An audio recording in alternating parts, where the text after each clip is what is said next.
Hala,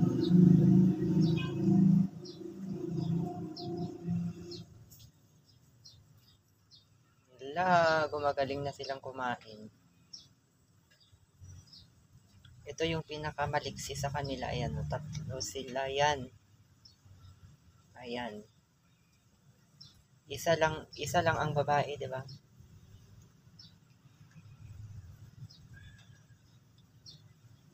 Tarokoy.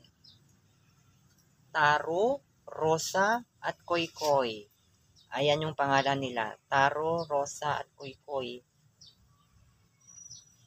Ayan. Ito yung hindi nakakain kanina eh. Yan. Yung mas dark yung kulay.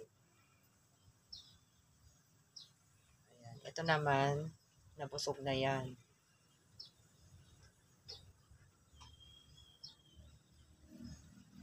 Ito, orange din siya pero mas light. Parang mangingibabaw yung kaputian niya kumpara itong isa. Ayan, tumitingin siya. Tarukoy, Taro, Rosa, at Koykoy. Kasi isa lang ang babae yata.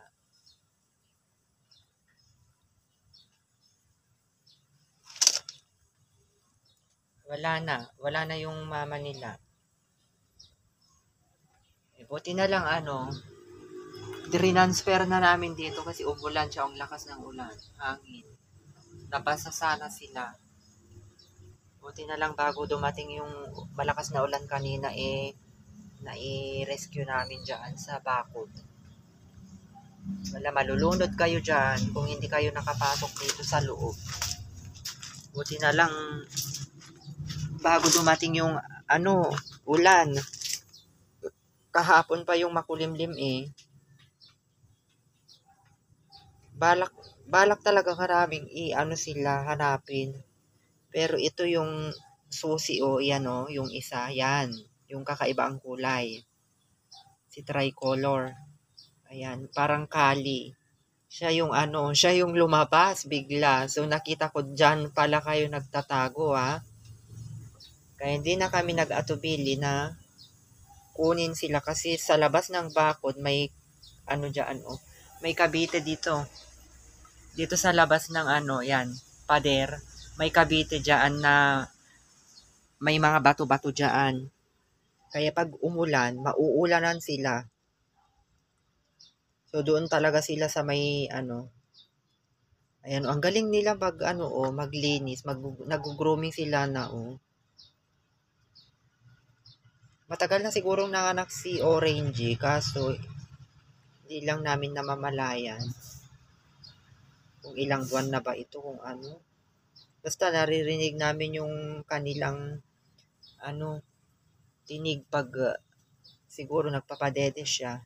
Ayan, ang liliksi nila mga kanisan Ayan, yung binigay na in-unboxing namin kanina lang. Ayan binigyan ko sila at gusto naman nila kasi nga wala silang gatas. Kaya lang namin kinuha kasi wala yung mama na nila. Hindi na siya nagpakita. Pero dumadalaw lang siya dito, sumisilip. Gusto ko ikulong sana kasi nga kukunin niya ulit. Baka kung saan niya naman ilalagay. Ayaw ko nang magaya. Matulad pa yung nangyari kay Kali dati. O tignan nyo. Kaya minabuti kong kinulong na lang dito. Tapos nataon naman na mayroon tayong mga dito yung mga nagbigay sa ating mga felicitas. Ayan tignan nyo sila naka-relax sila kasi busog na busog sila ngayon. Kasi may abasto na naman sila. Kaya dito ako kumuha ng pinakain ko. Ayan eto. Dito ako kumuha Infinity. So, naubos naman nila. Pero yan, may halong parang carrots na medyo malalaki. Kaya, tinanggal ko yung lang, yung mga durog lang ang nilagay ko. At nakain na talaga sila. Sana hindi sila, magkasakit. Mukhang malusog naman sila, maliksi, ganyan. Diyos ko, buti na lang talaga. Eksakto, ngayong araw na to na nakuha namin, nahanap namin kung saan sila. Ayun, umulan ng malakas pagkatapos namin na na ikulong dito. At eto yung mga unboxing ng ating Felicitas noon may silbi na. May panggagamitan na ako. So ano kayo magandang gatas? Kasi yung Nestogen yung gatas nila. Kung sakaling, kasi kailangan pa rin nilang maggatas ito para lumakas lalo sila. Kasi kailangan pa ng pero andito naman na ako, kaya ko na itong ipadedehin.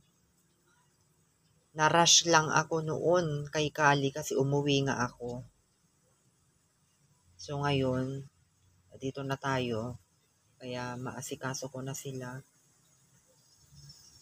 Parang isa lang ang babae mga kalisen, parang dalawa ang lalaki. Kaya kung sakaling isa lang, yung babae, ang pangalan nilang tatlo, Tarukoy. Si Taro, Rosa, at saka si Koykoy. Yan. Yun ang magiging pangalan nila. Siyempre yung Rosa, yun yung babae. Yung Taro, ewan ko na sa kanilang dalawa dyan kasi pareho naman silang lalaki. Ito yung babae, itong tricolor. So, ayan lamang mga kalisan yung update sa ating Tarukoy. Maraming salamat po sa panonood at sa mga hindi nag-skip ng aming ads. Thank you so much. See you again on my next update sa ating Felicitas and Tarukoy.